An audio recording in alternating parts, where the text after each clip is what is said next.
Three men vanished from a remote lighthouse without a trace. In December 1900, on the stark Flannan Isles, a tempest raged and three experienced keepers simply ceased to exist. This is the Eilean Mor Lighthouse mystery, a century-old enigma that stands as one of the sea's most haunting puzzles. By the end of this story, you will understand every compelling theory, from crushing rogue waves to whispers of ancient island spirits. We will uncover why an official investigation failed and how a single overturned chair became a symbol of profound mystery. What force could make three capable men abandon their posts so suddenly that they left behind half-eaten meals and stopped clocks? What really awaits on islands steeped in old legends? What do you believe is the greatest danger in a place isolated from the entire world? These three men were not novices, lured to their doom by an unfamiliar profession. They were seasoned keepers, each one a master of his craft, bound together by duty on that isolated rock. The principal keeper was James Ducat, a man with over 20 years of service etched into his soul. He was a family man, devoted and steady, with a wife and children waiting for him in a cozy Scottish cottage.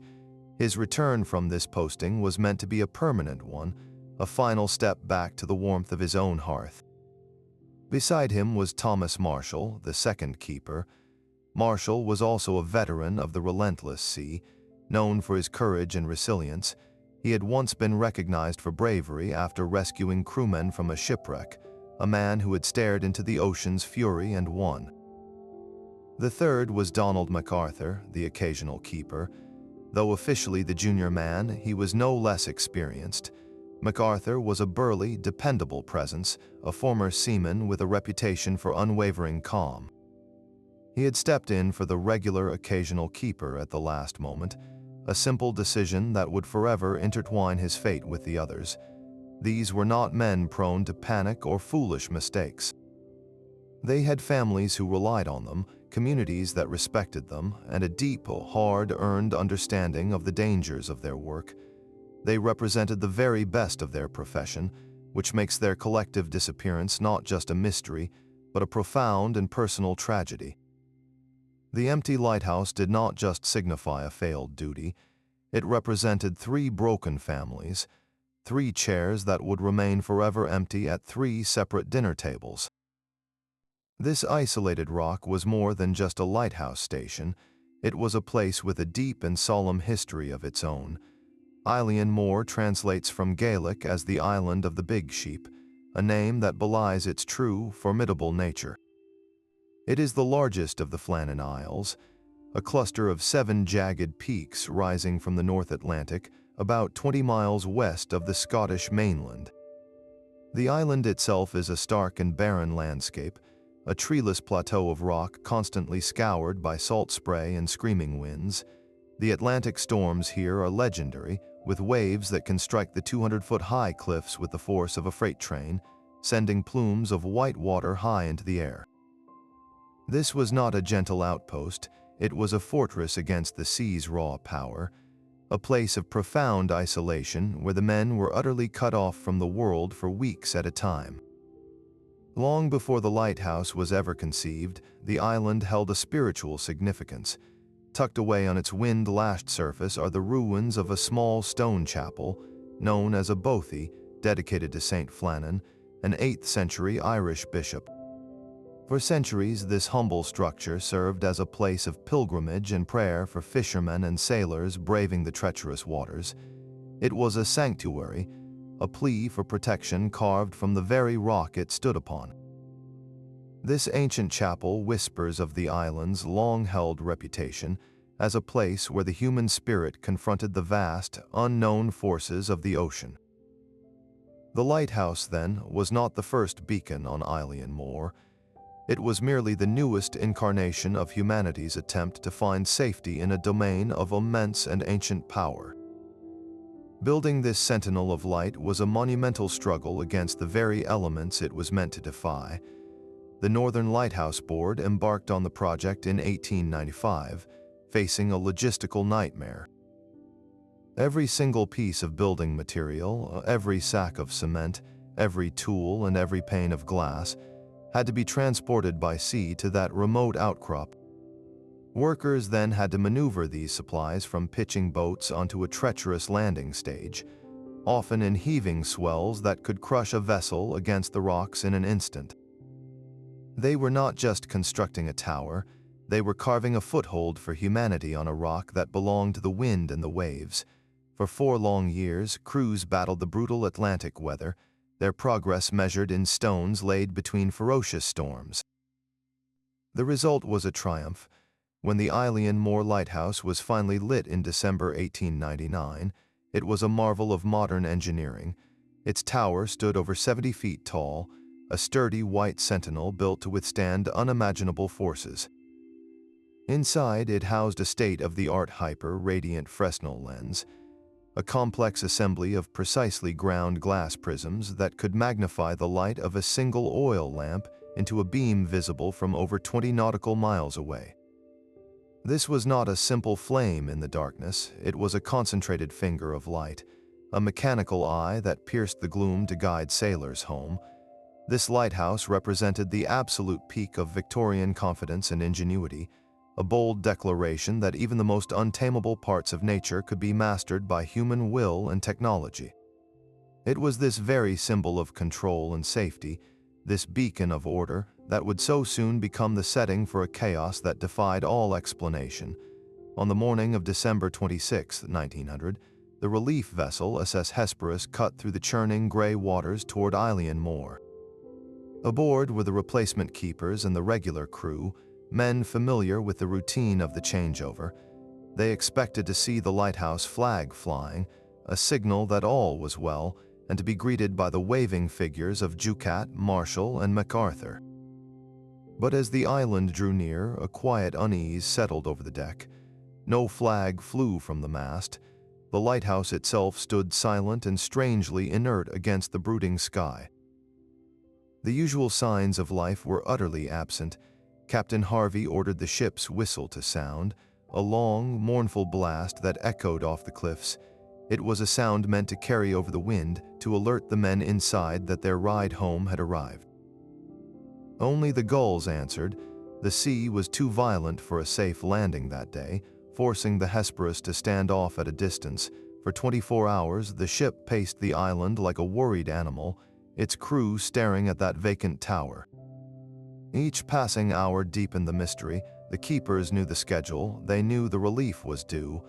Their failure to show themselves, to raise a simple flag, could mean only one thing. Something was terribly wrong. Finally, on the morning of December 27th, the sea calmed just enough for a small boat to attempt the landing. Joseph Moore, the relief keeper, was lowered into the pitching craft, his eyes fixed on the silent tower. He scrambled onto the wet rocks of the landing stage, his heart pounding not from the physical exertion, but from a deep and growing dread. The main gate and the outer door were both unlocked, swinging slightly in the wind. He called out, his voice swallowed by the vast emptiness. No one answered. Stepping inside was like entering a tomb. The first thing that struck him was the cold. The fire in the stove had long since gone out, leaving the living quarters chilled and damp. He moved through the rooms, each one revealing another layer of the mystery. The beds in the keepers' quarters were neatly made, the blankets tucked in with military precision, as if waiting for men who had simply vanished before retiring. In the kitchen, a meal had been prepared and partially eaten, but it was now abandoned and cold. But the most haunting details were yet to come. He checked the clock on the wall, a vital instrument for logging events. Its hands were frozen in place. Another timepiece in the room had also stopped, both at the exact same hour. It was as if time itself had ceased on Eilean Mor. And then he saw it, a single chair lying on its side in the middle of the room. It was not broken, just overturned. This one simple object spoke volumes. It suggested a sudden, violent movement, a moment of alarm so immediate that no one had paused to right the furniture. Everything else was in perfect, eerie order, making that fallen chair a stark symbol of disruption. Moore stood in that silent, cold lighthouse, Surrounded by the ghostly evidence of 3 lives interrupted in an instant, he was alone with the unanswered question of what terrifying force could have caused such a calm and orderly existence to shatter so completely. Moore rushed to the logbook, the official record of life at the station, hoping it would provide a rational explanation. What he found instead deepened the mystery into something far more chilling. The entries began normally enough, documenting routine duties and weather observations, but then the tone shifted dramatically. The log described a storm of biblical proportions, with hurricane-force winds that shook the very stones of the tower. Yet the most unsettling passages were not about the weather outside, but the turmoil within. One entry, attributed to Thomas Marshall, spoke of the other keepers praying, something veteran seamen were not known to do during a simple gale. Another line, now infamous, described the winds not as howling, but as crying, as if the island itself was screaming. The final scrawled words were the most haunting of all, reporting that the storm had passed, but that God was over all. And then nothing, the log simply stopped. This timeline of terror, moving from a physical storm to a spiritual crisis, became the single most compelling piece of evidence for those who believed something otherworldly had occurred. But was it real? The authenticity of these entries has been fiercely debated for over a century. Skeptics argue the entire passage could be a later fabrication, a dramatic story added to a mystery that desperately needed a narrative. Others point out that no official record from the Northern Lighthouse Board investigation contains these specific supernatural details. The known, verified log entries are far more mundane, ending with a note about the storm on December 15th. So where did the story of crying winds and praying men come from? It likely originated from early newspaper reports, which sensationalized the story, blending rumor with fact and creating a cornerstone for supernatural theories. Whether real or imagined, these logbook entries cemented the idea that the keepers were not just fighting a storm, but were confronting a fear so profound it shook them to their very souls. The official investigation launched by the Northern Lighthouse Board was a model of methodical procedure. Superintendent Robert Muirhead, a man who understood the sea and its keepers intimately, arrived on Eilean Mor determined to find a rational answer. He meticulously combed through the silent lighthouse, noting every detail Moore had reported. The neatly made beds and the cold stove were catalogued. The overturned chair was studied, its position mapped. He examined the logbook, focusing on the final, verified entries that spoke of a severe storm on December 12th. His search extended outside, scouring the treacherous cliffs and the rocky landing stage for any sign of the men or their equipment. He found one critical clue. At the western landing platform, a box secured some 110 feet above sea level had been smashed to pieces. Ropes and other gear, stored even higher up, were gone, torn away by a force of unimaginable power. This was not just storm damage, this was evidence of something far more violent. Muirhead then turned his attention to the men themselves. He interviewed their colleagues, their families, and their friends on the mainland. He sought to build a complete picture of their characters, their habits, and their state of mind. Everyone spoke of them as solid, dependable professionals. James Ducat was looking forward to his final posting and a quiet life with his family. Thomas Marshall was known for his bravery, not for flights of fancy. Donald MacArthur was a picture of stoic calm. There was no history of conflict, no hint of depression, no suggestion that any of them would willingly abandon their sacred duty. Muirhead pieced together a plausible, if terrifying, scenario. He concluded that 2 of the keepers, most likely Ducat and Marshall, had ventured out to secure equipment during the storm. Perhaps a sea chest had broken loose, and they rushed to tie it down before it was lost to the waves. Then a colossal, unexpected wave, a rogue wall of water, must have surged up the 200-foot cliff face, sweeping them into the sea. Seeing their comrades in peril from the lantern room, MacArthur would have rushed out to help, only to be caught by a second, equally massive wave. It was a chain of tragedy born of duty, a series of logical actions with a catastrophically illogical outcome. Yet this official conclusion, while logical, was deeply unsatisfying. It was a theory, not a proven fact. It failed to explain why all three experienced men would have left the safety of the tower together during a known storm. It did not fully account for the untouched meal inside, or the specific eerie order of the living quarters. The investigation closed the file, but it could not close the case in the public imagination. The Eilean Mor mystery remained, and still remains, a gaping wound of unanswered questions, a profound frustration for anyone who seeks a neat and tidy ending to the story. The official explanation points to a force as old as the ocean itself, a rogue wave. These are not ordinary large swells, but singular, monstrous walls of water that can appear without warning, rising to heights that defy all logic and expectation.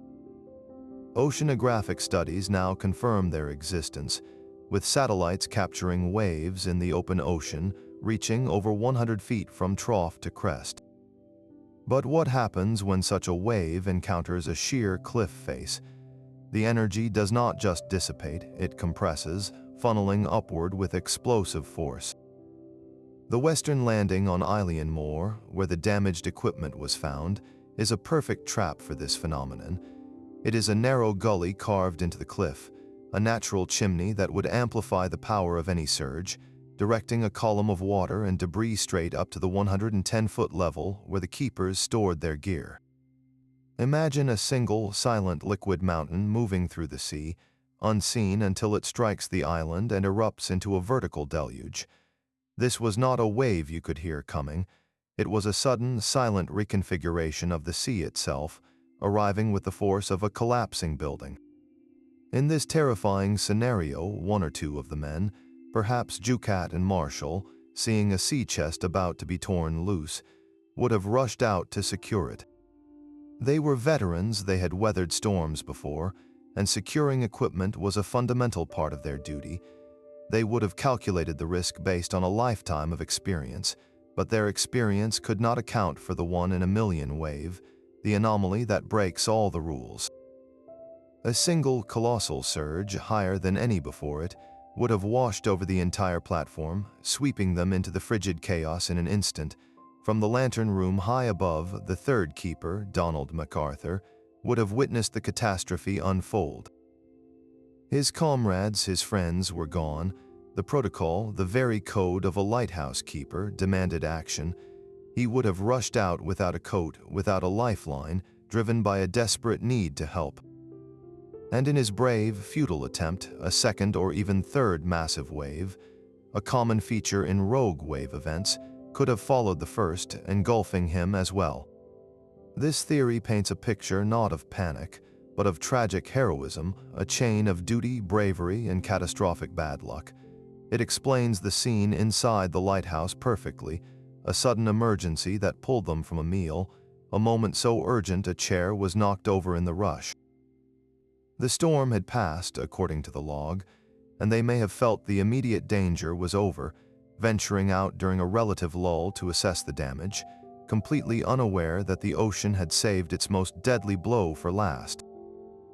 It is a chillingly plausible sequence, one that uses the island's own brutal geography as the murder weapon, yet for all its scientific grounding, this explanation still leaves a hollow feeling.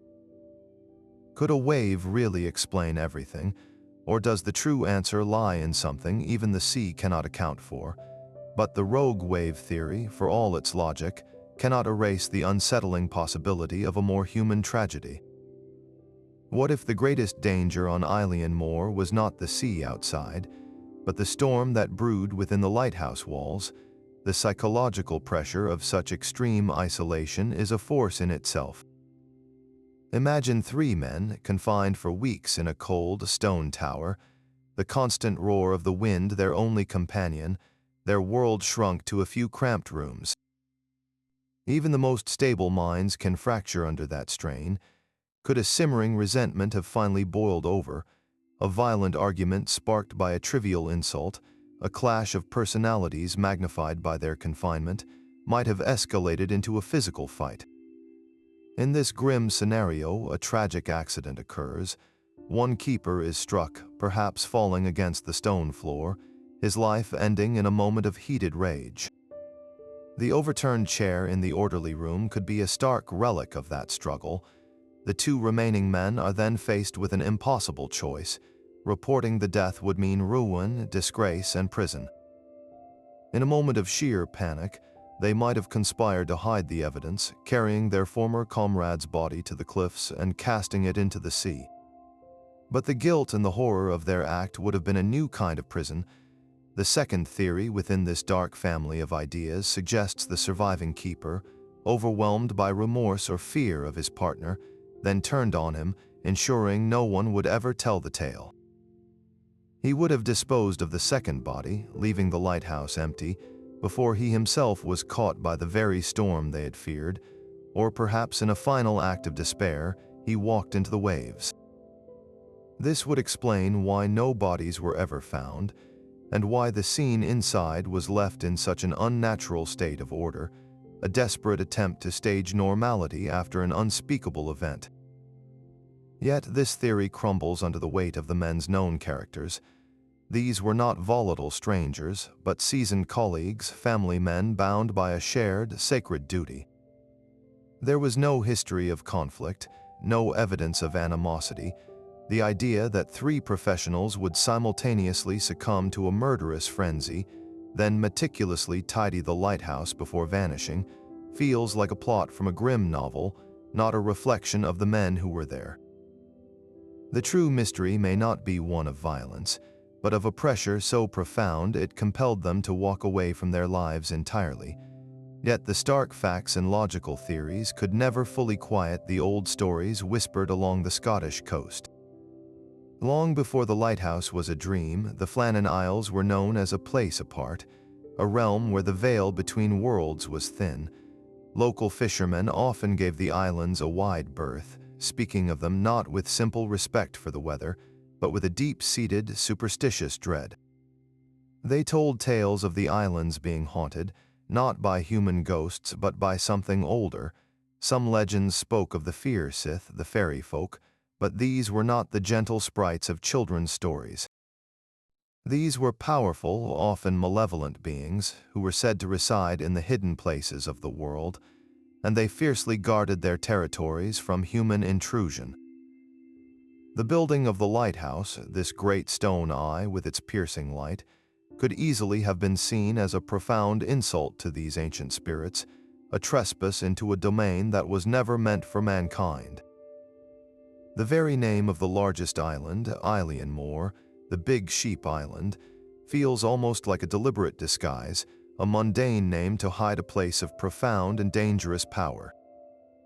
The small stone chapel dedicated to St. Flannan itself hints at this long-standing spiritual unease.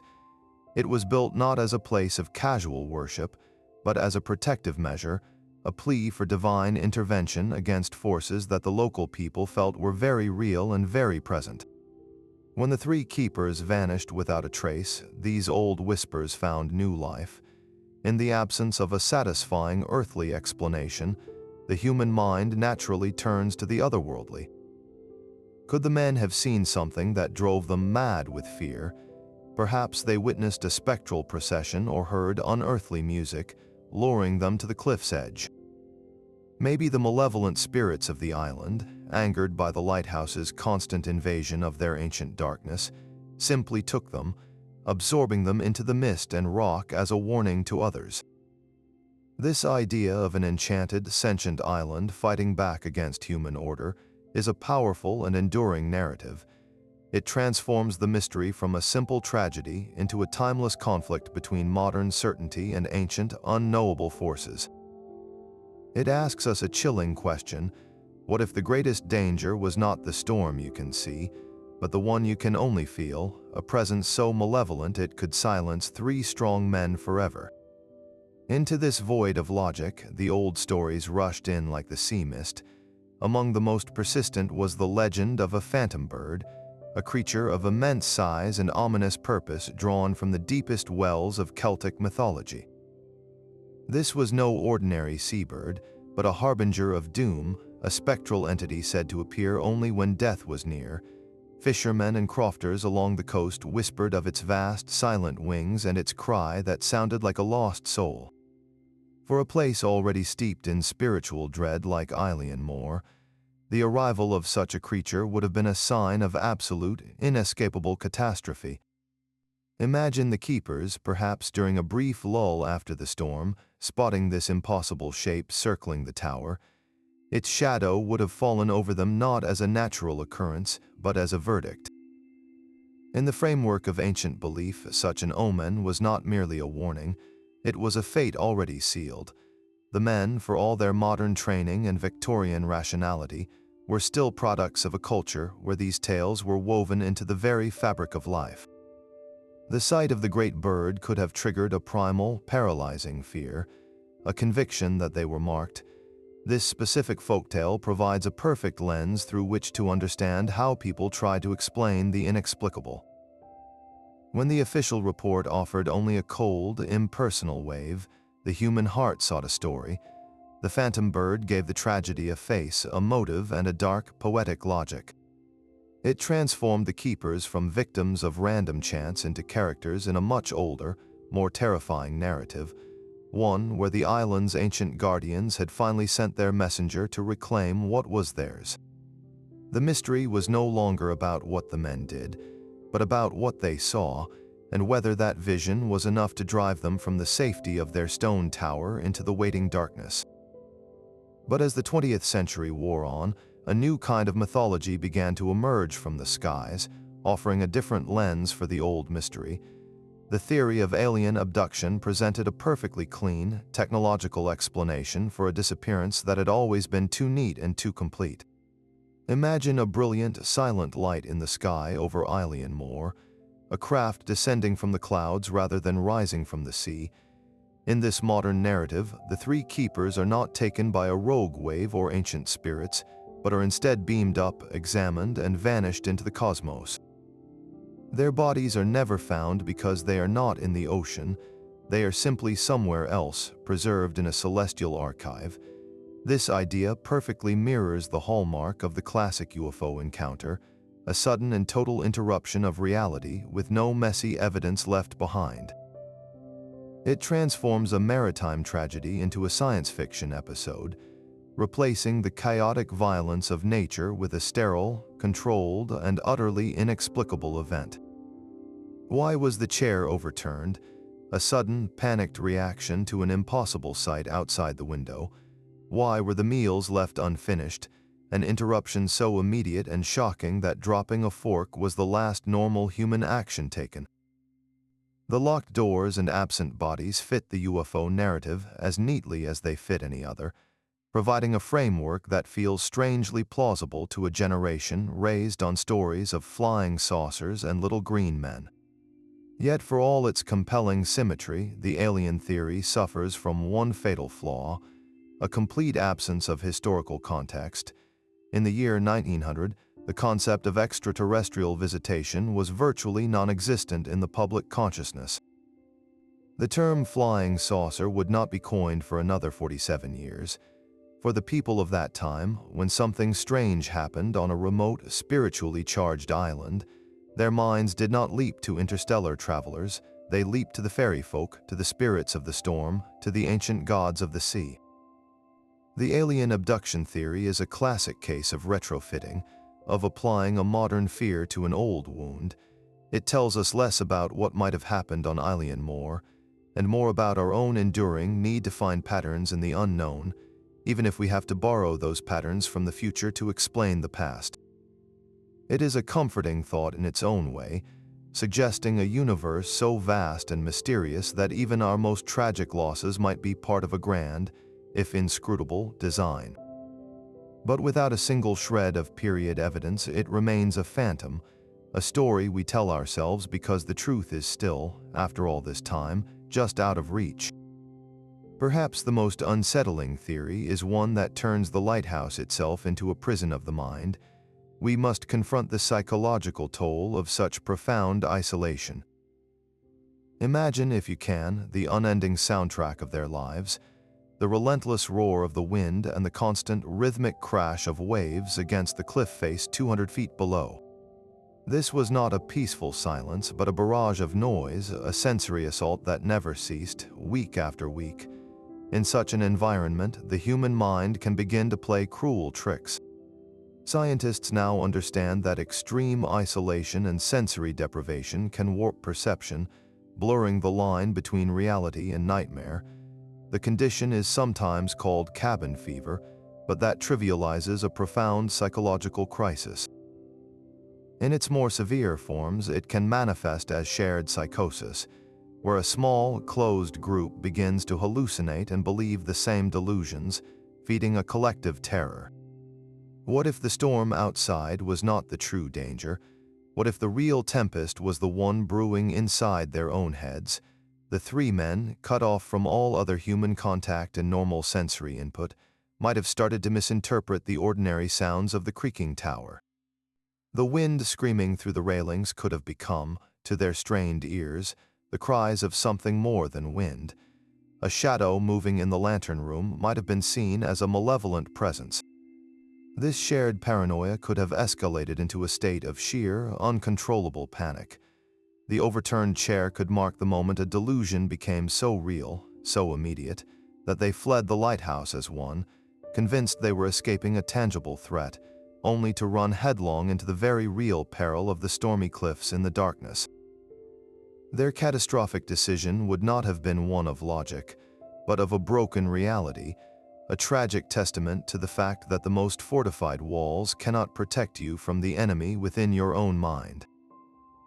Amid all the theories, one piece of physical evidence stands as an undeniable anchor to reality. The scene at the West Landing platform told a story of its own, a silent testament to the last moments of human activity on Eilean Mor. When investigators reached this precarious spot, they found a scene of violent disarray. A heavy storage chest, secured some 110 feet above the average sea level, had been utterly demolished. Its contents, coils of thick rope meant for securing boats and equipment, were scattered and torn. The iron railings along the landing stage were bent and damaged, not from simple wear, but from a massive, crushing impact. Most tellingly, a lifebuoy that was always kept stored there was gone, simply vanished. This was not random storm damage. This was the signature of a force that defied all normal expectations of how high the sea could reach. The ocean had not just been rough that day, it had reached up, with a focused and terrifying intent, to snatch at the very tools meant to defy it. So what does this scene tell us about the keeper's final actions? The most logical sequence is one of duty and response. The storm on December 15th was severe, but it had passed. The official log noted the weather was calming. It is entirely plausible that James Ducat and Thomas Marshall, assessing the damage in the storm's aftermath, saw that the storage chest had been compromised. Perhaps the ropes were threatening to wash away, a significant loss of vital equipment. Following their training, they would have ventured out to secure the area, to tie down what was left and prevent further loss. They were experienced men, they knew the risks, and they would have calculated that the immediate danger from the storm had subsided. They were wrong. Their presence at that exact spot at that precise moment suggests they were caught completely by surprise. They were not battling a visible wall of water they could see coming. They were overwhelmed by something sudden and vertical. The damage implies a surge of water that did not just wash over the platform, but exploded upward through the narrow gully, a geyser of solid ocean that smashed the chest, twisted the railings, and plucked the lifebuoy away as if it were a toy. In this scenario, the two men would have had no chance. They were simply erased from the rocks by a liquid fist. The third keeper, Donald MacArthur, witnessing this from the lantern room or a window, would have faced an impossible choice. His comrades were gone, but perhaps one was still visible in the water, clinging to that very lifebuoy. The code of the sea, the bond between keepers, would have demanded he try to help. Rushing out without hesitation, he too would have been met by a follow-up surge, a common feature in rogue wave events, completing the terrible triad of the tragedy. This single, localized scene of destruction provides the most compelling physical evidence for a catastrophe born of the sea's unimaginable power, a power that reached farther and struck higher than anyone could have believed possible. Each theory, no matter how compelling, crumbles under the weight of its own unanswered questions. Take the idea of a violent fight among the keepers. For this to be true, we must believe that three stable, dedicated family men, with no history of conflict, simultaneously snapped over some trivial matter. The scene inside the lighthouse itself argues against this. A genuine, fatal struggle would have left chaos in its wake, not neatly made beds and a single overturned chair. The logistical nightmare of one man overpowering two others, then disposing of both bodies from treacherous cliffs in the middle of a storm, stretches credibility to its breaking point. There is simply no motive, no evidence, and no psychological profile to support this dark fantasy. The boat theory presents another set of impossible hurdles. The idea that a passing vessel could have quietly kidnapped the three men ignores the brutal reality of the Flannan Isles. The seas were so violent that the official relief ship, the Hesperus, could not land for a full day. No other ship could have safely approached the island's lethal landing stage, let alone embarked three unwilling, grown men without a monumental struggle. What would be the purpose? They were not wealthy men holding secrets, they were lighthouse keepers. A kidnapping plot of this scale, executed with such perfect timing and leaving no trace, defies all logic. Even the most scientifically grounded explanation, the rogue wave, has its frustrating gaps. The official report relies on it, but it cannot perfectly account for the state of the lighthouse interior. If a catastrophic wave struck while the men were outside, why was the main gate and door found unlocked and undamaged? Would experienced keepers, knowing the sea's power, really have left their primary shelter wide open to the elements during a known storm? The wave theory also leans heavily on the assumption that all three men left the tower together, a breach of fundamental safety protocol that these seasoned professionals would have been drilled to avoid. One man always remained inside. Why was that rule broken? These are not small details, they are fundamental cracks in the foundation of our understanding. Every path of inquiry leads to a dead end. Every plausible explanation is shadowed by a stubborn, inconvenient fact. This is why the Eilean Mor mystery endures. It is not a puzzle missing one piece. It is a puzzle where the pieces we have refused to fit together, forcing us to accept that the true story may be one we have not yet even considered. The true cost of the mystery was measured not in theories, but in the shattered lives left behind on the mainland. For the families of James Ducat, Thomas Marshall, and Donald MacArthur, the official report offered no comfort, only a void where a husband and father should have been. They were denied even the closure of a funeral, their loved ones forever absent from a grave they could visit and mourn. The Northern Lighthouse Board, adhering to its regulations, declared the men lost at sea. This bureaucratic terminations meant their pay was stopped immediately on December 15th, the day they were presumed to have perished. Imagine the profound injustice felt by their wives and children, who not only lost their provider but were then financially penalized for a tragedy that occurred while he was serving the public good. The public outcry was swift and fierce. Newspapers across Britain and beyond seized upon the story, criticizing the board for its cold, impersonal handling of the family's plight. This was not just a news item, it was a human tragedy that touched a national nerve, forcing a conversation about the value of the lives spent safeguarding others.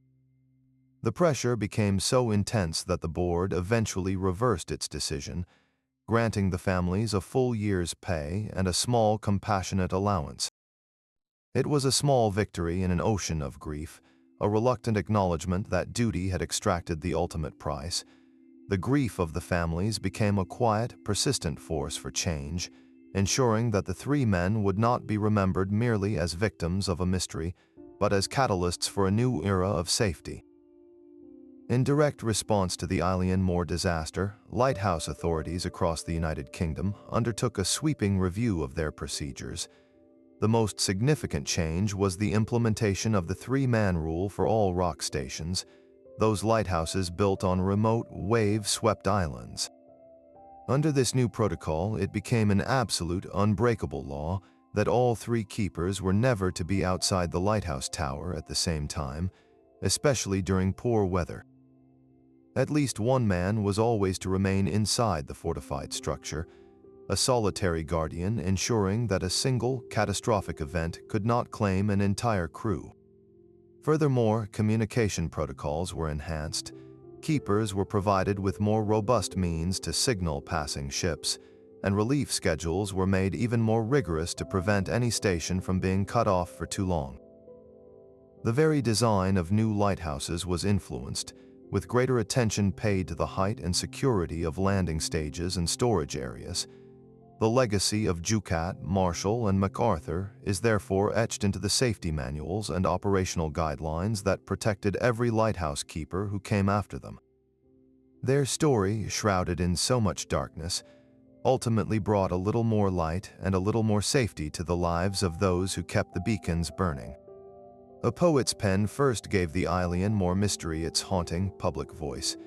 In 1914, Wilfred Wilson Gibson published his narrative poem, Flannan Isles, and with it he wove the sparse facts into a powerful and enduring legend. Gibson took the bare bones of the official report and breathed into them a supernatural life. His verses describe the relief crew finding the table set for a meal, a chair lying overturned, and an untouched Bible, details that blended fact with poetic invention. But his most lasting contribution was the atmosphere he crafted, one of eerie stillness and unspoken dread. He wrote of the three men as if they had been plucked from existence by some unseen, ethereal hand, asking, what but a freak of fancy could make them believe that they had seen three men upon the cliff? The poem was a sensation, solidifying in the public mind an image of the lighthouse not as a scene of a maritime accident, but as a ghost story. This was the moment the Eilean Mor keepers transitioned from being three lost men into archetypes, characters in a Gothic tragedy that was far more compelling than any bureaucratic finding. Gibson's work proved that a mystery could be more powerful than an answer, and it set the template for every retelling that would follow.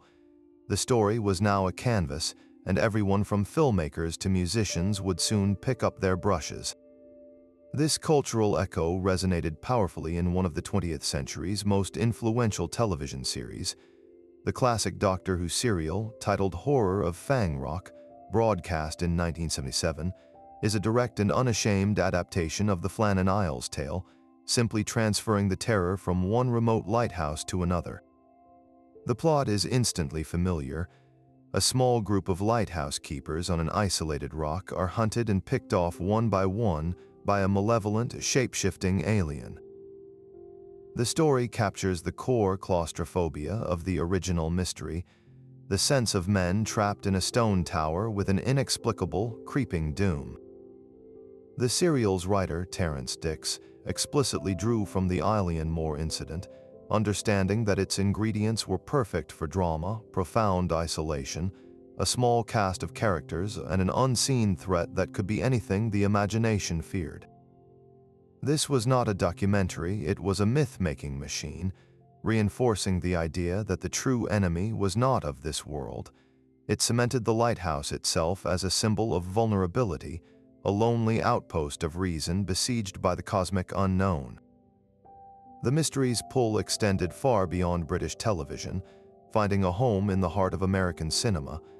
The 1918 silent film The Phantom Light and the much later 1992 movie The Lighthouse, though different in tone, both use the foundational template of isolated keepers facing a supernatural menace.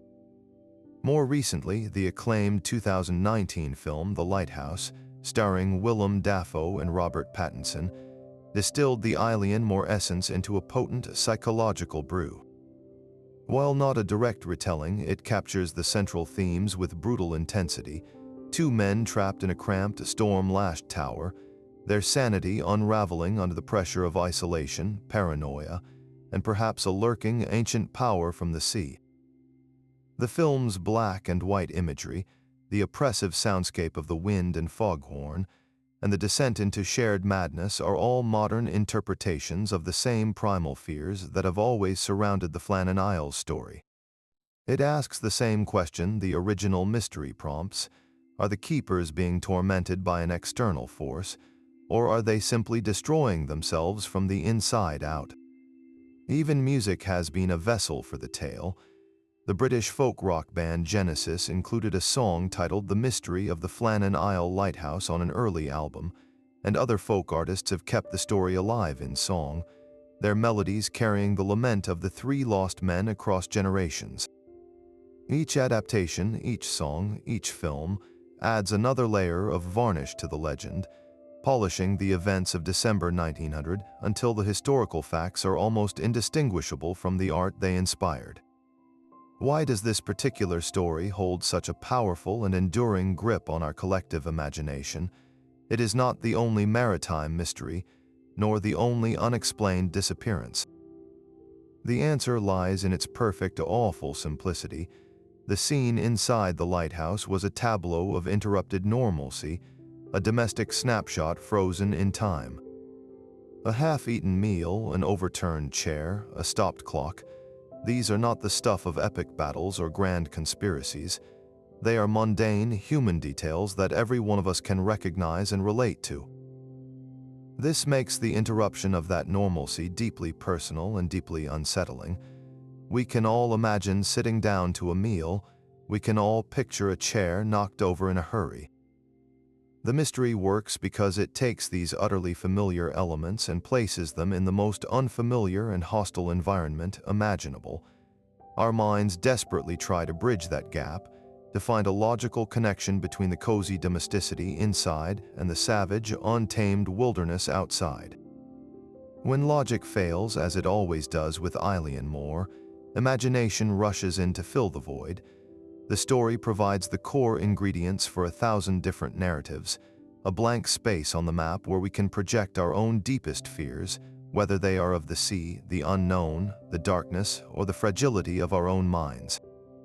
It is a riddle that promises an answer but withholds it forever, and that is a story we can never resist. The silent, orderly scene inside the lighthouse finds a strange and distant echo on the deck of another vessel, the Mary Celeste. Found adrift in the Atlantic in 1872, this merchant ship was discovered in perfect sailing condition, her cargo intact, with no signs of struggle. The crew's personal belongings were still in their cabins, and a meal was left uneaten on the table, yet every single soul on board, the captain, his family, and the entire crew, had vanished without a trace. The parallel to the Flannan Isle mystery is uncanny, a story of people simply ceasing to exist in the middle of their daily routines, leaving behind a perfectly preserved snapshot of life interrupted. These are not stories of violent destruction, but of eerie subtraction, where the human element is cleanly removed from the equation. Another chilling parallel emerges not from the sea, but from the frozen slopes of the Ural Mountains. The Dyatlov Pass incident of 1959 saw 9 experienced Russian hikers flee their tent in the middle of the night, tearing through the canvas from the inside in a desperate panic. They ran into a sub-zero blizzard without their coats or proper boots. Later, their bodies were found scattered in the snow, some with inexplicable internal injuries but no external wounds, as if they had been fleeing an invisible, overwhelming terror. Just like the lighthouse keepers, they abandoned the safety of their shelter for reasons we can only guess at, leaving behind a scene that makes no logical sense. So what is the common thread that binds a lighthouse, a ship, and a mountain pass? It is the powerful cocktail of an isolated location and the complete absence of a clear, satisfying villain. There is no obvious murderer, no monster we can point to, no simple storm that fully explains the evidence. This void of explanation is where our imagination takes root. Our minds are pattern-seeking engines, and when faced with a puzzle that refuses to be solved, we feel a deep, almost primal need to fill in the blanks.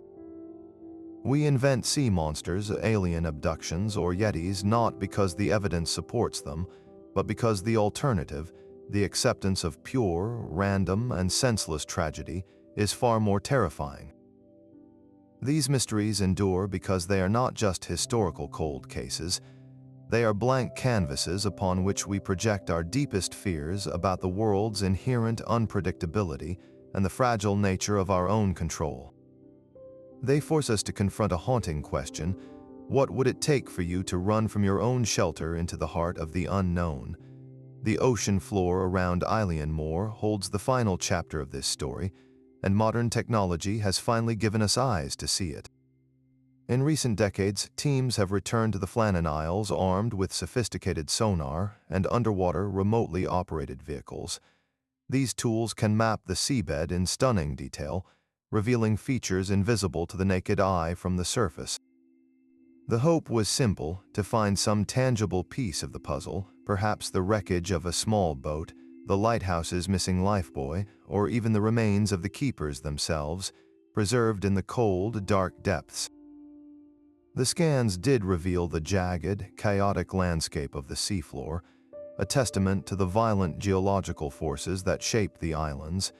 They showed boulders that had tumbled from the cliffs and deep crevices carved by ancient currents.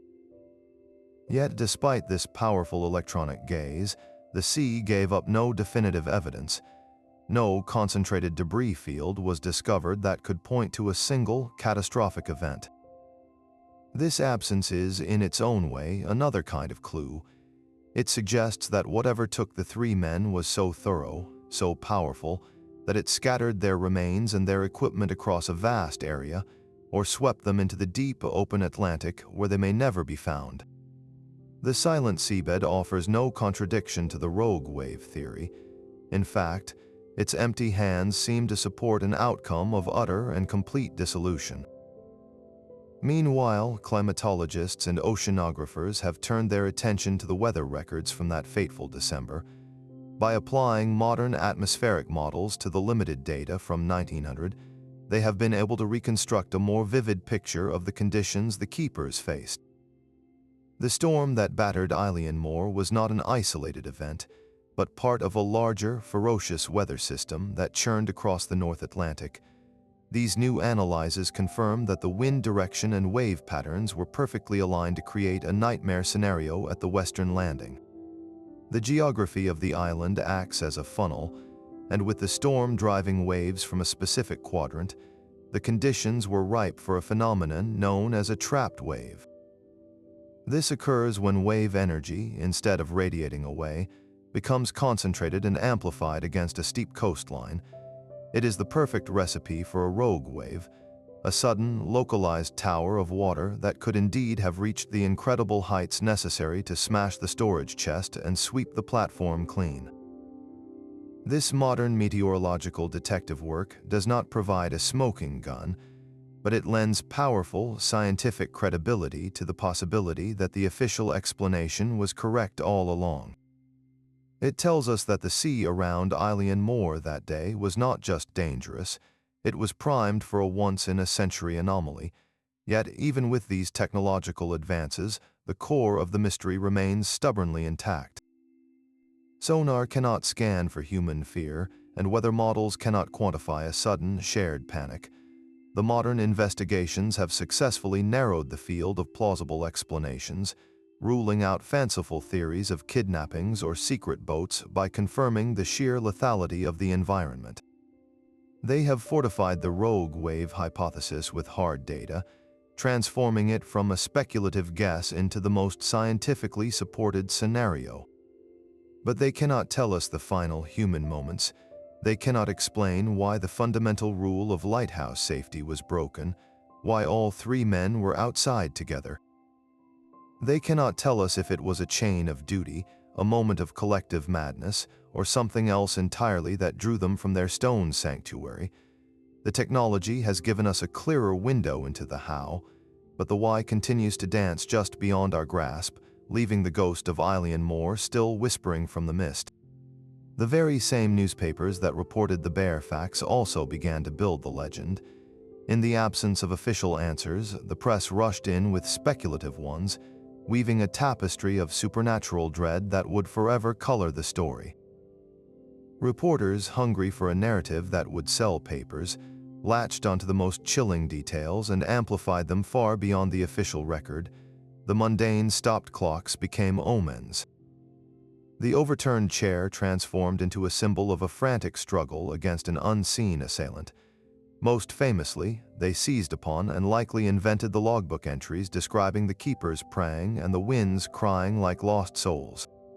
These sensationalized accounts, printed in publications across Britain, offered the public a story that was far more compelling than a simple maritime accident. They gave the tragedy a plot, characters, and a villain, even if that villain was a spectral force from the island's ancient past. This was not merely reporting, it was storytelling, and it proved incredibly effective. The public's imagination was captured not by the dry findings of the Northern Lighthouse Board, but by the haunting image of three brave men driven to prayer and then silenced by a terror they could not name. This early media coverage created a feedback loop of speculation. The more the papers printed these eerie theories, the more the public demanded them, and the more the legend grew. Facts became secondary to the atmosphere of mystery. The genuine tragedy of three lost men was slowly eclipsed by the ghost story of the three vanished keepers. This process cemented the event's legendary status, ensuring it would be remembered not as a sobering case of occupational hazard, but as one of the world's great unsolved supernatural puzzles. In many ways, the media of the day built the very prison of myth from which the Flannan Isles story has never escaped. A lighthouse is far more than a tower of stone and glass. It is one of humanity's oldest and most powerful spiritual symbols. Across countless traditions, light-piercing darkness represents the awakening of consciousness, a triumph of awareness over ignorance. The beam sweeping across the black water is not merely a navigational aid.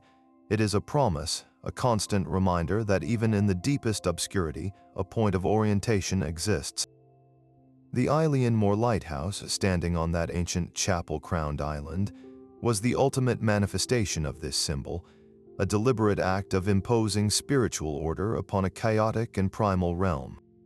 Its sudden, inexplicable silencing, then, becomes more than a mechanical failure or a tragic accident. It can be interpreted as a profound metaphysical event, a moment when the veil between worlds tore and the darkness fought back. In this esoteric view, the three keepers were not just maintenance men. They were modern-day priests tending a sacred flame, guardians of a threshold. Their duty was to maintain that fragile connection between the rational human world and the vast, unknown mystery of the sea. Their disappearance without a struggle and without a trace suggests not a defeat, but a dissolution.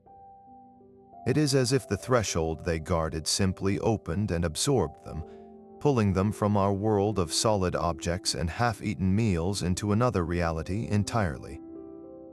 The overturned chair is not a sign of panic, but of sudden translation, a last, fleeting mark of their physical presence before they were drawn into the spiritual current they served.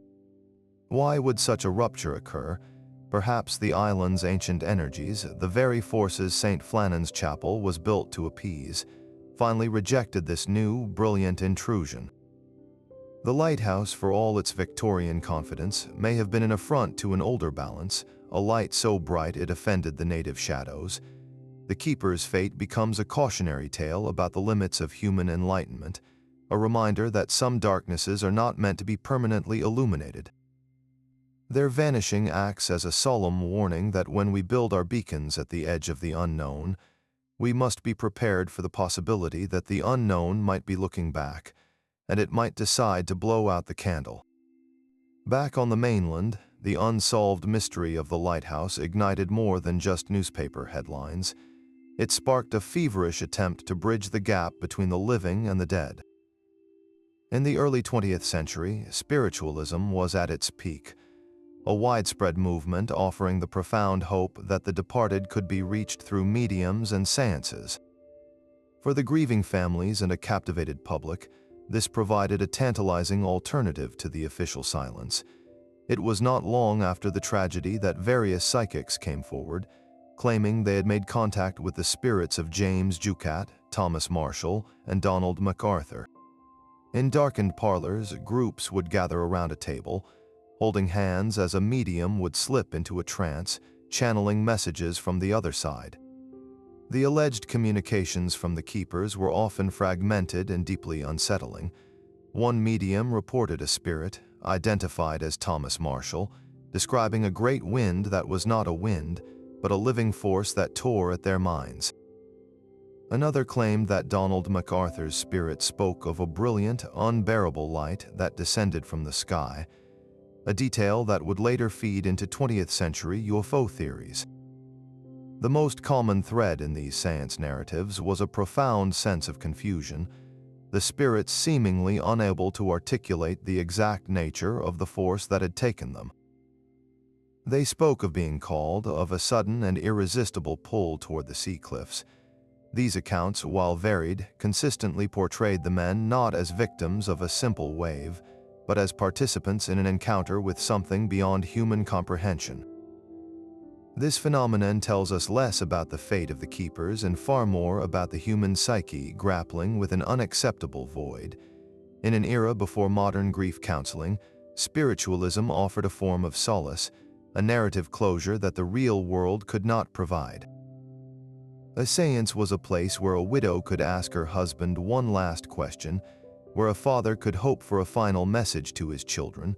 The messages received, however chaotic, transformed an anonymous maritime disaster into a personal, ongoing drama. The spirits of the Flannan Isle keepers became characters in a new kind of story, one that played out in drawing rooms across the country, giving a voice to the voiceless and a shape to the formless terror of the deep. Yet for all the comfort they may have offered, these spiritualist accounts ultimately added another layer of obscuring myth to the tragedy, reminding us that when facts fail, we will always invent ghosts to fill the silence. So where does the evidence truly point when we silence the ghost stories and examine the facts? We are left with a scene of profound contradiction, an orderly interior violently interrupted by the chaos outside. The most probable scenario is not a single event, but a tragic sequence, a cascade of duty, bravery, and catastrophic timing.